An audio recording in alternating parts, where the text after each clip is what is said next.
Can you feel it through all of the windows inside? Assalamualaikum warahmatullahi wabarakatuh. Nama saya Dela Arika. Saya akan menjelaskan pengertian, fungsi, dan manfaat informasi. Informasi berasal dari bahasa Prancis kuno yaitu information yang diambil dari kata informer yang artinya aktivitas dalam pengetahuan yang dikomunikasikan. Nah, jadi informasi merupakan sekumpulan data atau fakta yang diolah sedemikian rupa sehingga menghasilkan manfaat berupa berita bagi penerimanya. Fungsi informasi yang pertama sebagai sumber berita. Nah, jadi berita ini tadi disampaikan melalui media-media pemberitaan seperti televisi, radio, website, dan juga blog. Yang kedua, sumber pengetahuan baru. Nah, jadi dengan adanya berita, menambah pengetahuan baru bagi orang-orang yang belum pernah mendengarnya, sehingga mereka mendapatkan informasi. Yang ketiga, memberikan keputusan. Nah, jadi dengan adanya informasi dan berita yang tepat dan valid, itu mempermudah orang-orang untuk menentukan keputusan yang tepat. Yang keempat, sebagai hiburan. Ya, jadi informasi itu bukan hanya menyampaikan sebuah berita saja, tetapi juga bisa menghibur dengan adanya narasi yang disampaikan melalui video ataupun foto. Yang kelima, sebagai alat untuk menyampaikan opini. Nah, jadi dengan adanya informasi ataupun berita, kita bisa menyampaikan pendapat kita melalui media-media sosial. Manfaat informasi yang pertama, meningkatkan wawasan dan pengetahuan organisasi. Yang kedua, mengurangi resiko kesalahan dalam pengambilan keputusan. Yang ketiga, menambah relasi. Yang keempat, menginformasikan kondisi yang terjadi masa kini. Yang kelima, menjadi dasar dalam pemecahan masalah.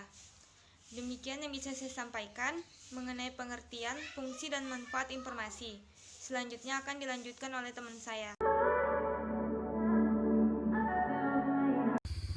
Assalamualaikum warahmatullahi wabarakatuh. Perkenalkan, nama saya Tania dengan NIM 0661202093. Di sini saya akan menjelaskan tentang jenis informasi. Yang pertama, ada jenis informasi berdasarkan fungsi dan kegunaannya, yaitu menambah pengetahuan seperti peristiwa atau fenomena alam. Informasi yang memberikan panduan seperti tulisan tentang tutorial atau tips-tips. Yang kedua, ada informasi berdasarkan format pengajian, yaitu dalam bentuk tulisan, dalam bentuk gambar, foto atau lukisan, dalam bentuk video atau film. Yang ketiga, ada berdasarkan aspek, yaitu ekonomi, pendidikan, kesehatan, gaya hidup, dan politik. Yang keempat adalah informasi berdasarkan cara penyampaian, yaitu disampaikan setiap waktu, disampaikan secara berkala, disampaikan secara mendadak, dan secara yang dikecualikan. Yang terakhir, secara yang hanya bisa didapatkan setelah mengajukan permintaan. Assalamualaikum warahmatullahi wabarakatuh. Perkenalkan, nama saya Yusri, NIM 0601202060. Saya akan menjelaskan tentang pengertian dokumen. Dokumen yaitu surat penting atau surat berharga yang sifatnya tertulis atau tercetak, yang berfungsi dapat dipakai sebagai bukti ataupun keterangan. Fungsi dokumen ada dua. Yang pertama, dokumen dinamis, yaitu dokumen yang dipergunakan secara langsung dalam kegiatan atau proses penyelesaian pekerjaan kantor. Dokumen dinamis terdiri dari 3 macam, yaitu dokumen dinamis aktif, semi-aktif, dan inaktif. Yang kedua, dokumen statis, yaitu dokumen yang pemakaiannya tidak secara langsung dipergunakan dalam proses pekerjaan kantor.